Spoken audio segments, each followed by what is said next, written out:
Hello, hello, hello. Welcome back to Speaking of Curves. I am your host, your editor-in-chief, your creator of The Curvy Fashionista, Marie Dene. It's been a minute since we've talked, y'all. It's been a minute. Last week, given everything that was going on in the world, I wanted to make sure that I was able to kind of pause everything and actually have a conversation with y'all off on Twitter. I was over on Twitter World, right? I was tweeting, helping amplify, having conversations.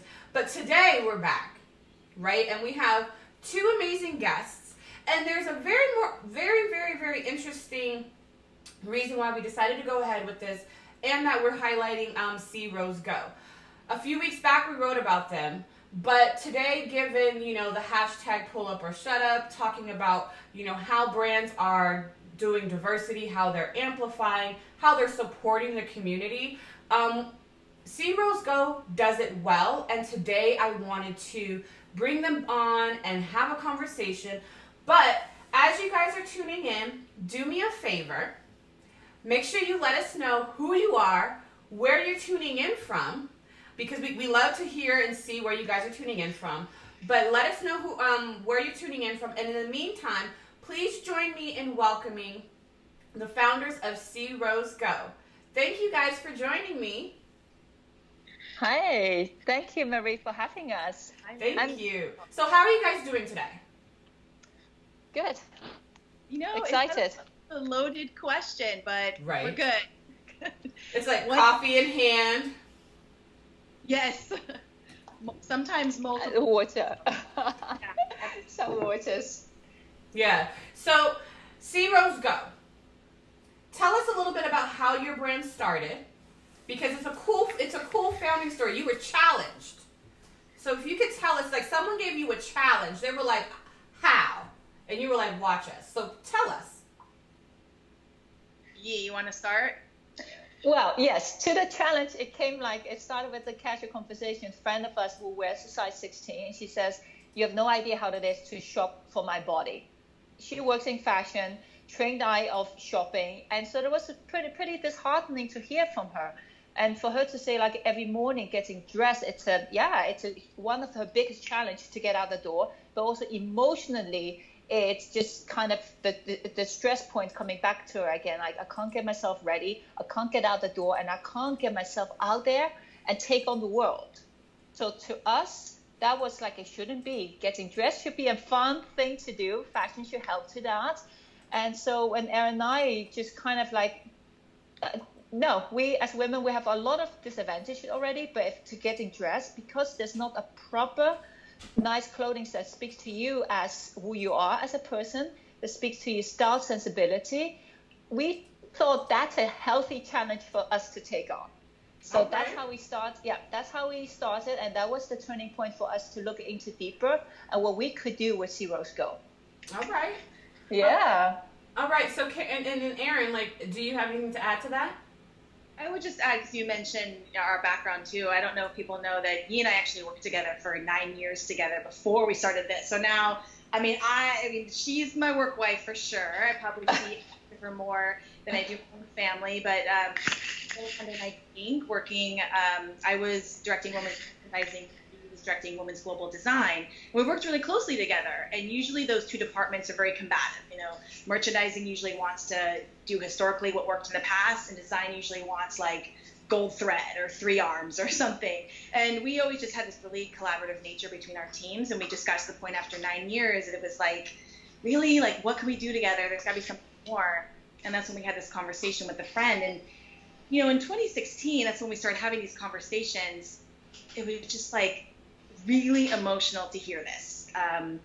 These challenges that you can't even go out and make your impact. Like you was saying, I remember going to work and you have to deal with all these things in the corporate office. And even before you get to that point, you're already feeling impacted by not feeling and looking your best. So that's where we kind of got off with our aesthetically what we wanted to do. And we did and we still do have a very tight curated, and that was purposeful. But then also coming from a Nike background, we also felt that there was this innovation aspect that we could bring, this like future of clothing. And there has to be this other aspect of, rather than these 100% poly blends that are, put in these collections, what is a more thoughtful approach fabric wise because I mean that's a big call out. That's a big call out in plus size fashion. I don't want poly. Give me something other than poly. Like, give me some options. Absolutely, and like even the first thing that we did too was speak to other women. So we don't wear a plus size. We can't pretend to know all these experiences. And the first thing that we did was speak to women. We had these kind of little mini focus groups. Go figure. Like, who knew by speaking to us we would actually know? And learning so much, and even picking out little things of these conversations, learning not necessarily from women like, hey, I want this and this and this in my closet, but it was more about, what's your life like? Tell me what you do all day. Who do you look up to? Who are your role models? What do you want to do in life? And then from there, from our background in the industry, we then pick and pull these like insights and that we can reflect on and build product. And that's what you and I do really well together. Well, and go ahead. No, I think what's interesting is, like you say, like that's what we also felt was that it's 2 out of the 3 of the women wear a plus size, right? And then being underserved and being not even being asked for of what you would like, right? So for us, we wanted to do is like, we don't want to just close you. We don't want to just come in with any given clothing, right? It has to be something to speak to who you are as a person, not to be defined by size. And that's something when we decided to start C Rose Go is we're going to be a brand that's defined by the woman, not by size. Come on. And that's also something that we want to So fashion first. Yes, that first. And secondly, it's the woman who makes it. So we want to connect to you as the passion point of who you are. And lastly, was also very important, was very much like, why can't fashion not be more elevated? And that design can be the driving force for a fashion brand. So that comes back to like defined by design and why it's important for us to bring C Rose Go that is thoughtfully designed, but also from a material perspective, there is an elevation in material choices. And lastly, it was also the fit. That was the most important part of it. So again, when we talk about connecting with our consumer and the community, it's like, how can we do these fit testing that it can be really fitted on plus size body fit models, not on real life fit models. So afterwards, right. Also to do fit testing and how does it really work and how does it work on that 3-dimensional body that you moved in, but you also need to live in. So the clothing has to be lived in. It's not just only for. It's like you have to feel good in it. When you feel good, you can do good. Exactly. Yes. So there's a natural. So for those of you guys who aren't familiar, real quick, hello Carisha, hello. Oh, I want to say Safakazi. I hope I said that correct. Hello Matt, hello Christy and Kenya and Sabrina. We've got folks from South Carolina, Michigan, Atlanta that are all tuning in. But for C Rose Go, if you guys don't know, they are an elevated essentials. Like the great, everyone is always on the hunt for the perfect white button-up. Mm-hmm. Everyone's on the hunt for the perfect slack for work. These are you'll find a lot of these essentials are great for your everyday and your wear to work, like seamlessly and effortlessly. So these are, you will find that details you're going to see and feel the difference in the detailing. Versus, right? Look at Erin. She's like, yes. And so it's important. So like when we talk about, these pieces, for those of you guys who are looking for a brand that will give you a top that will last you 3+ seasons, right? Yes. Not just years, but seasons, right? Because those are different. Yes. To be able to wear pieces and know like this is like, effortless, sleek, elevated, right? Yep. To your point of hearing and listening, one of the things I really wanted to touch on and get into a little bit real quick, and I said it when we started the Facebook Live, is that you guys listen and hear what the plus size woman wants, who she looks up to, and what she's looking for. Another thing that you guys do very well that I have realized is on your Instagram, for example, as you're scrolling, you see a very fun mixture of the aspirational brand pictures, your customers, your influencers that you work with, and it's extremely diverse. You give diversity in size, so we have visibly plus people. You have diversity in race. We see the different races, black women, white women, and everyone in between. You see that, and you don't have to keep on scrolling. Y'all know what I mean. Scrolling on Instagram trying to find someone who looks like you. Like, you see that immediately. And I appreciate that integration, like, from the beginning. What was that turning point? And I bring this up specifically because some brands are being challenged right now, but for you guys, it was from the beginning of your brand. Oh, yes. What led you to recognize that? You know, that's an interesting question, because I'm thinking back to when we started doing this. I mean, it really, for us, it wasn't that we set out to, you know, we've got to tick these boxes. It truly is, and you know, for this brand, like, it's Yi and I, it is such an extension of us as people. So it's very personal how we are. It's, you know, simply walking a mile in someone else's shoes. Like, we're constantly thinking about our customers and, like, what do they want to see? Okay. And how would we want to be treated? So my background in fashion too is my first career was at Nordstrom, and I will never forget my first day at orientation. They hand you the employee handbook, and it's a piece of paper that says, you know, treat customers as you want to be treated, and that's it. And that stuck with me throughout my career. So I think as we're starting this brand and we're shooting content and we're doing, you know, creating, you know, part of it was just you know, being good people, you know, and wanting to represent everybody. And that's just how we try to act as humans and holding ourselves up to that standard.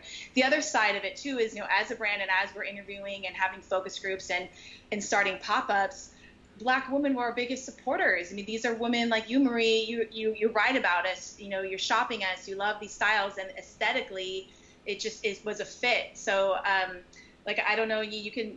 I don't know that it's a purpose like ticking off boxes. No, it's natural, right? Look at me. Natural. Yeah, it's natural. I'm part of the community, part of this country. Immigrants, parents came in. Actually, my parents didn't come here, but myself, we're coming from the immigrant background. So we're part of the community, the society, and this country, and we're contributing. So that's a very natural, and that's the beauty of it too. So I think amongst everything else, we also want to highlight what is the beauty coming out of that. Out of that is where it bonds us together. And that is just from the get-go. And that's how the brand is, how Erin and I are mixed, right? And we want to be vocal about that and give a representation. And I think there's also the championing that we have. We want to champion women. We want to champion women of all sizes, all races, because it's like that's the together. Right. We're all together. Yes. Now, you guys go up to a 28, correct? Mm-hmm.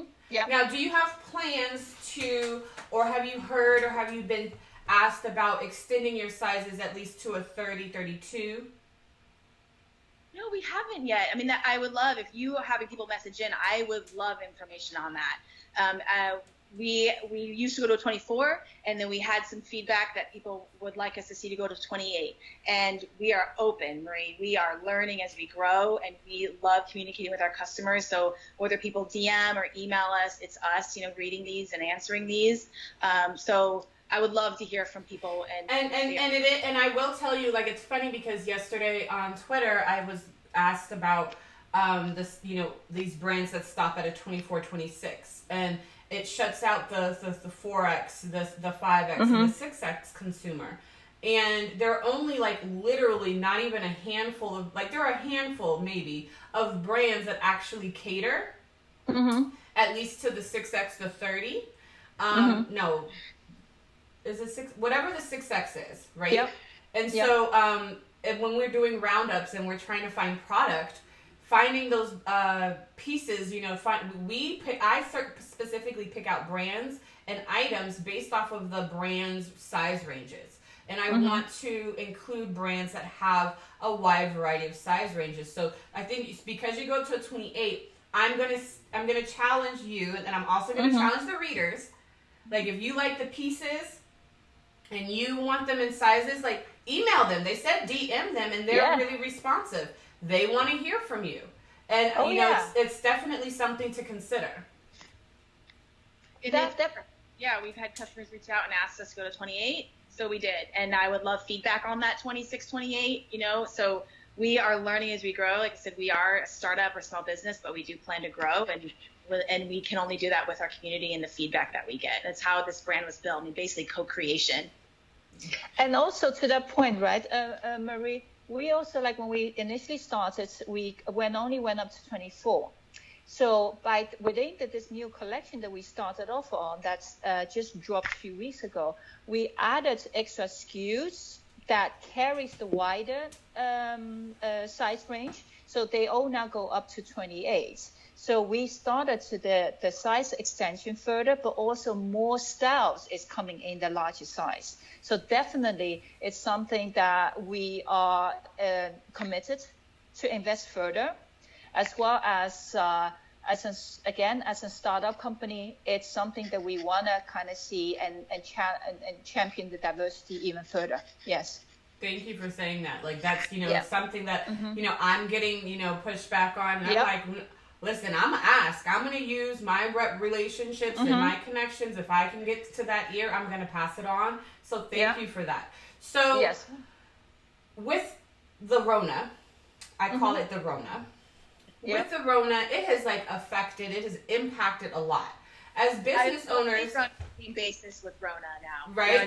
You know, Rona, she over here just doing her own thing. Like, she, you know, we all have to be mindful. But as business owners, you know, there is a concern because, you know, it's impacting our businesses, you know, the way we operate, the access.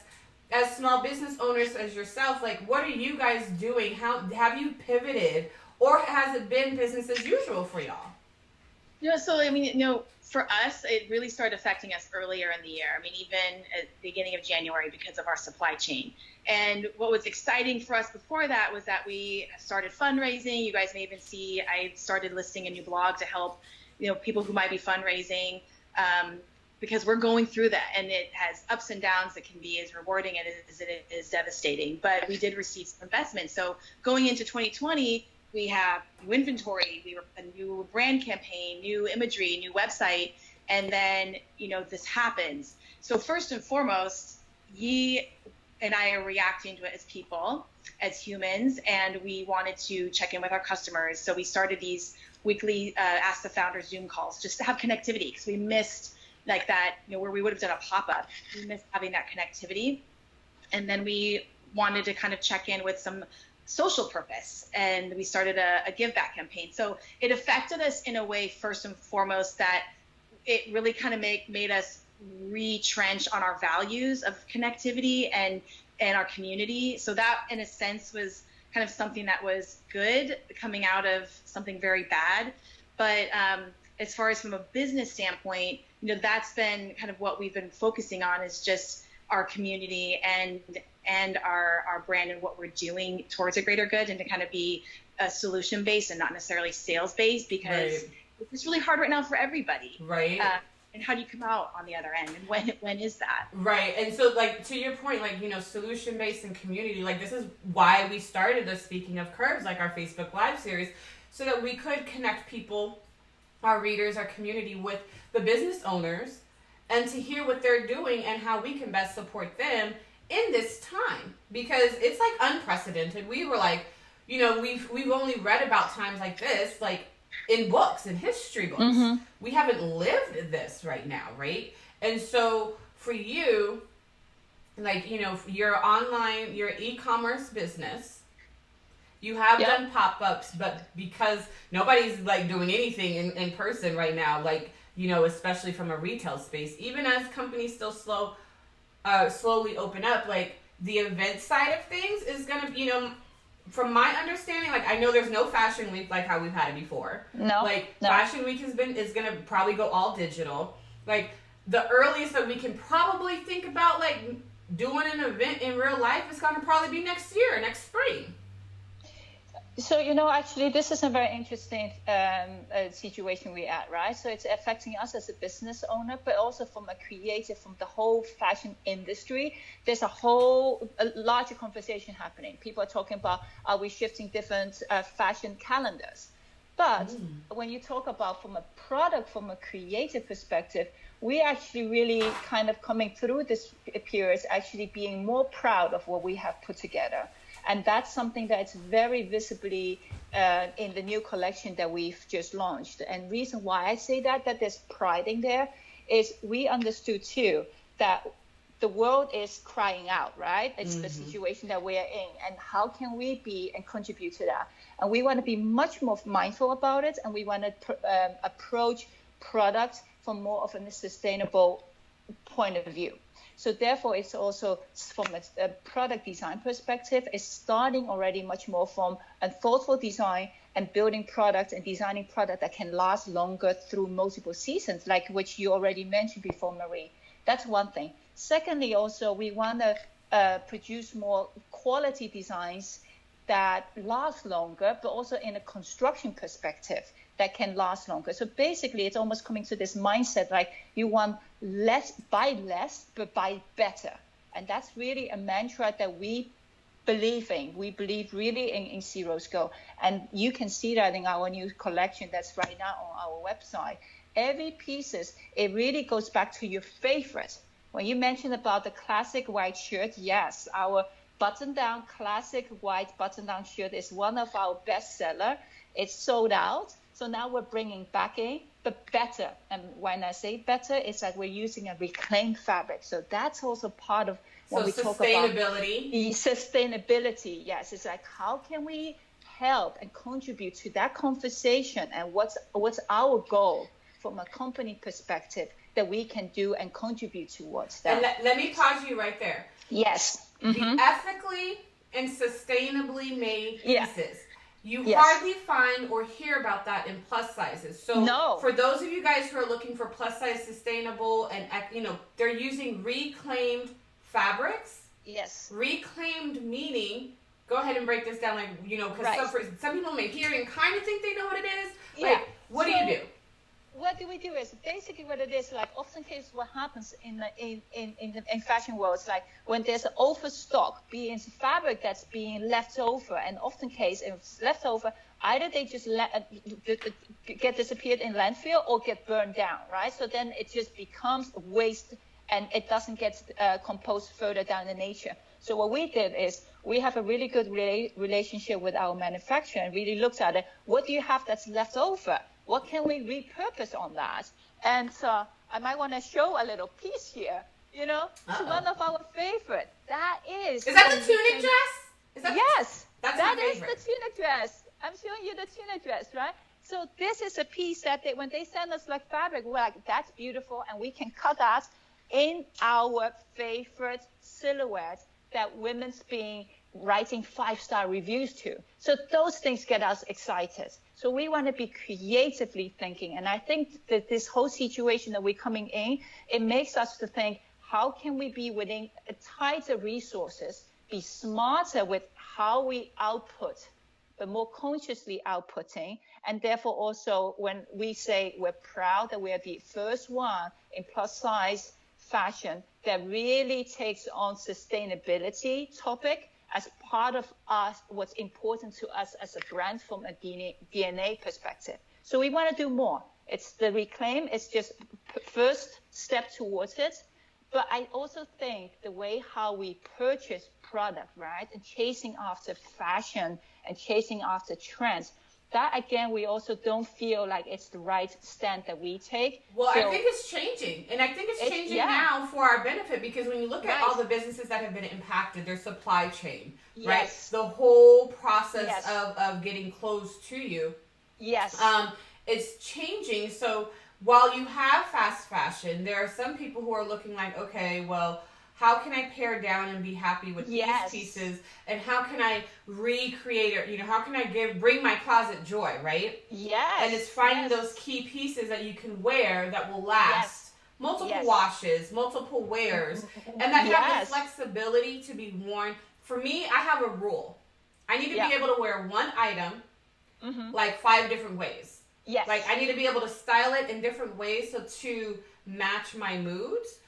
For me, I really dress by comfort and mood. So, if I love this like tunic dress like you pulled up. Like Yeah. I can wear it with white sneakers, or I can wear Yes. it with nude heels. Yes. Or I could pair it with some wide leg jeans, or I could tie it up, or there's so many ways. Yeah, and that's what Zero's Go is about. So it's about quality pieces that can last longer, that you can wear one style, 3 ways, 5 ways, so talking to versatility. And it's really, and that also, fundamentally what comes down to it is you are the person who's wearing the clothing, not being worn by the clothing, right? Right. So that piece becomes you. And you just can put your own personality and your own styling and your own taste level to it. And that makes us so happy to hear it. Woo. Yes. Woo. Ooh. Woo. Now, Yes. now, Erin, like, so what can we expect next with the collection? I know that you guys have just dropped your collection. We covered it. Yeah. Now, what will you be introducing any additional silhouettes for the summer specifically? Or, you know, or what we have, like, tell us what we can expect. If you could share or tease a little bit. Yes. Well, yes, what a great question. We do actually have a new colorway, a new style that we have dropping next week. And that's something that Yi and I have set up as part of, you know, our model, our business model is that it's not collection based. So don't look for spring, summer, holiday, you know, look for these great items that we truly believe in, that's going to be, you know, Marie tested and approved, and that 5-way test is great. These are things that will come as we see as great items, and we test and vet that these are going to be great favorites in your closet for years to come. So we do have something coming next week, which is a new silhouette. It's based off of the tunic that you've mentioned that we've seen. So we are talking about that because it has been a favorite that has come up. So when we talk about, you know, getting feedback from our community, that's a big one that what we do. And we do have an online digital forum that if anyone's interested in joining, we can, you know, if they message you, you let us know. But we share that with a closed group. We share colorways, we share silhouettes. Like a test focus group. Yes. Yes. It's all digital, so it can be global. It's nationwide. It's not just New York based, because that's where we are. We want it to be, you know, fair and distributed. So we're bringing in a new silhouette, a little bit of twist, and a new color, calm colorway. It's coming soon, and that's to be something we'll have to send your way. I'm here for Yes. it. I'm here for it. So do me a favor, as we wrap up, can you tell the readers like where they can find you? We're about to put up the URL. Can you tell them where they can find you on social as well? Absolutely. So at Zero's Go is our Instagram and Facebook. So it's just at SEEROSEGO. On Twitter, it's Real Zero's Go, and you can find us on Twitter. But mostly our presence on Instagram, and then we have some fashion films on YouTube. But anyway, if you search us, we're there. I think most importantly, our website, our social. And then next week, if people can start following us, we will do, speaking of the new In Real Life, Marie, where we will have an Instagram Live pop-up. So that's something that we've been doing. That's been kind of our new definition of in real life and in person, is this kind of connectivity. Right. Like as everyone and their mother, right, is going to the lives. Right. Thank you so much, you guys. If you guys are just tuning in and you kind of missed the beginning part of our interview, we are here with the founders of Zero's Go, Erin and Yi, and they were giving us the breakdown of their brand. They give us elevated essentials, so not just a button down, but like the details that apply to the button down. Not just wear to work slacks, but like slacks that live with you, that move with you, that are comfortable. They pay attention to the detail. They are sustainable. They use reclaimed fabrics. Like if you're looking for a company that will give you options to play around with, not just now, but moving forward, as well Yes. as if you're looking for a brand that brings us diversity where you can see yourself in their items, like, and you go to their Instagram, you will understand what I'm talking about. Where you see the visibly plus people, where you see various women of color. Like, make sure you check out what they're doing because it is commendable, and I appreciate the diversity and how it's ingrained in their brand DNA. Yes. But this is Zero's Go. I am Marie Dene, the creator of The Curvy Fashionista, and I will catch you guys on Thursday. Have an amazing day. Bye. Bye. Thank you. Thank you for having us.